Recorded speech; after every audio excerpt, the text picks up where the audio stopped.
الرحمن الرحيم الحمد لله رب العالمين الرحمن الرحيم مالك يوم الدين إياك نعبد وإياك نستعين اهدنا الصراط المستقيم صراط الذين أنعمت عليهم غير المغضوب عليهم ولا الضالين ربنا آتنا في الدنيا حسنة آمين آمين حسنة آمين وقنا عذاب النار وقنا عذاب الدين يا فتاح افتح لنا أبواب العلم يا فتاح افتح لنا أبواب رزقي فإن كان رزق السماء فاغفر لنا وعمل المصالحات وعمل المتقبلا وعمل المستجابا اللهم فانصرنا على دين الإسلام أيضا سبحان اللهم اغفر له وارحمه واسكنه في الجنة النعيم الفاتحة أمين بسم الله الرحمن الرحيم الحمد لله رب العالمين الرحمن الرحيم مالك يوم الدين إياك نعبد وإياك نستعين اهدنا الصراط المستقيم صراط الذين أنعمت عليهم Allah tukusaba omise mukabuli kabayita batya ihina sirata edwegani atwanna waqafilana warhamna anta maulana fansurna salatina al-islam Allah wange kusaba oberewo busasira bakabuli eyiga amgazize si waqafilana warhamna anta maulana fansurna salatina al-islam. Obviously gemanya gage atulaba ku Carlton Music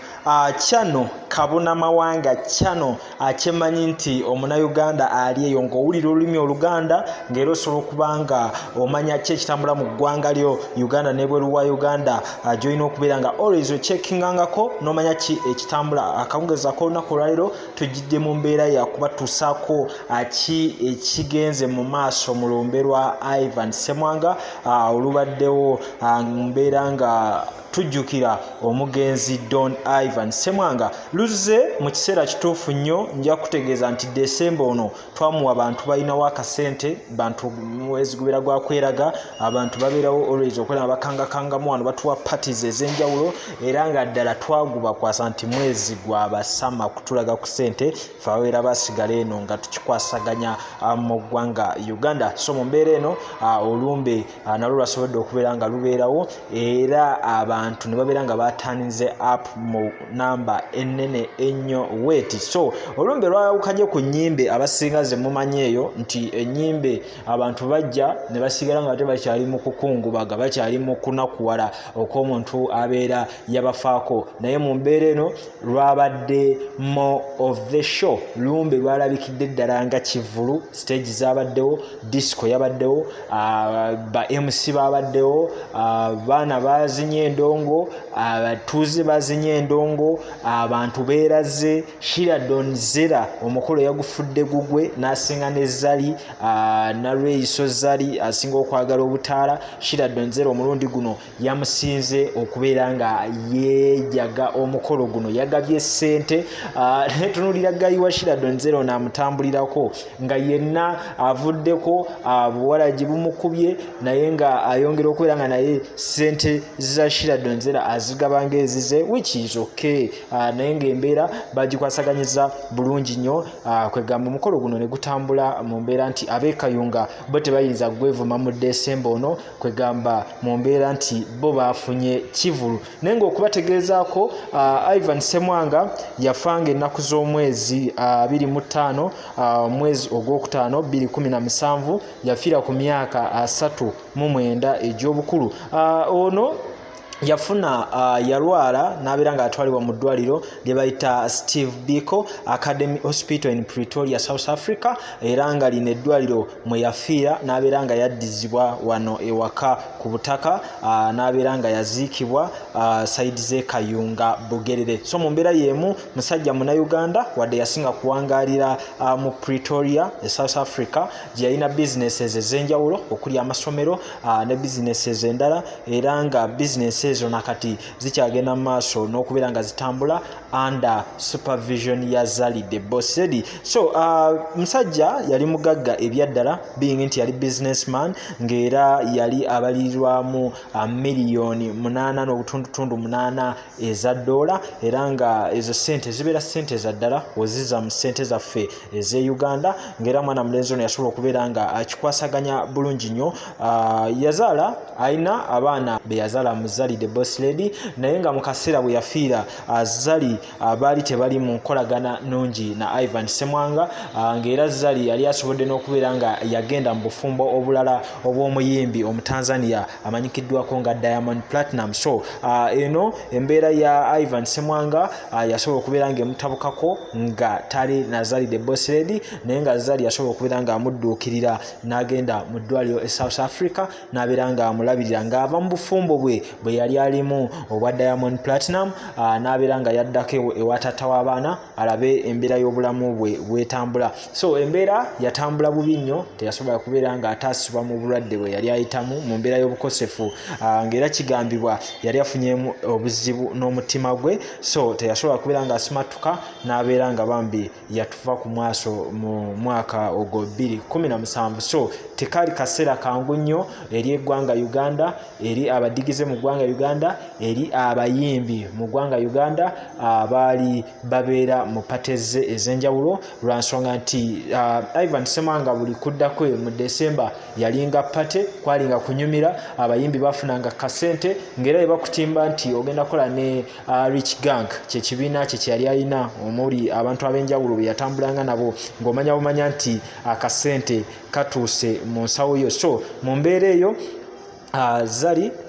ne Ivan Ssemwanga baali tebali mu nkolagana nungi nnyo naye nga mu kufa omukyala yasobola okubeera nga bambi yakomawo abeererewo omwami we alabe oba obulamu yali abuzza mu mbeera tekyasoboka paka bwe twamuziika. So mu mbeera eyo kyetuva tulabye Olumbe luno akaseera kano nga lukomyewo okubeera nga baluteeka ekayunga gye yaziikibwa naye nga kayunga ono bintu bingi nnyo ebyamulimu mu process we twaziikira Ivan Ssemwanga ne oluvannyuma nga amaze okubeera nga aziikibwa ti Ivan n'abo aba Rich Gang abamu be yatambulanga nabo bwe batuuka mu kuziika bakwata ssente ne baziteeka mu ntaana ye. So entaana eno oluvannyuma twalaba nga tulaba ebifaananyi ebiraga nti abantu baddayo ne batakula entaana eno olw'ensonga nti abamu baali baagala kasente naye nga tetwerabidde n'ekyalo Kayunga oba ekifo Kayunga nakyo kimanyikiddwako nnyo